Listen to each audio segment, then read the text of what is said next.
Nasib gerombolan mahasiswa yang ganggu mahasiswi saat naik lift minta maaf tak akan ulangi.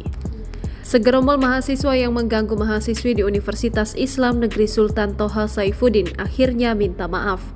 Seperti diketahui, aksi segerombol mahasiswa yang mengganggu mahasiswi viral di media sosial setelah diunggah di akun TikTok @itsmesintria pada Kamis 12 Oktober 2023.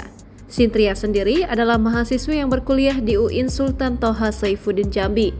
Setelah viral aksi tersebut di UIN Jambi, kini pihak kampus akhirnya memanggil para pelaku. Kepada Tribun Jambi, Wakil Rektor 3 Bahrul Ulum mengonfirmasi jika pihak kampus sudah melakukan pemanggilan terhadap para mahasiswa yang terlibat. Dijelaskan Bahrul Ulum jika para pelaku sudah membuat surat pernyataan permintaan maaf dan tidak mengulangi lagi perbuatannya. Namun jika para pelaku ketahuan mengulangi aksi tersebut, maka akan diberi sanksi oleh pihak kampus.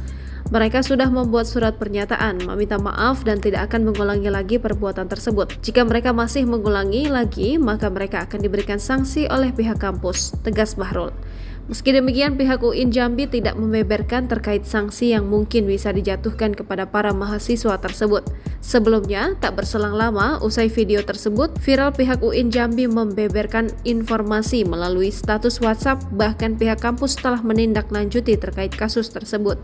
Pihak UIN telah mengantongi identitas para pelaku yang terlibat dan akan melakukan pemanggilan hari Jumat 13 Oktober 2023. Tindakan yang dilakukan para mahasiswa ini tentu sangat disayangkan oleh pihak UIN Jambi. Kami akan mengambil tindakan tegas atas kejadian ini serta akan memprosesnya sesuai aturan dan kode etik kampus atas tindakan yang dilakukan oleh para pelaku. Tulis manajemen UIN Jambi.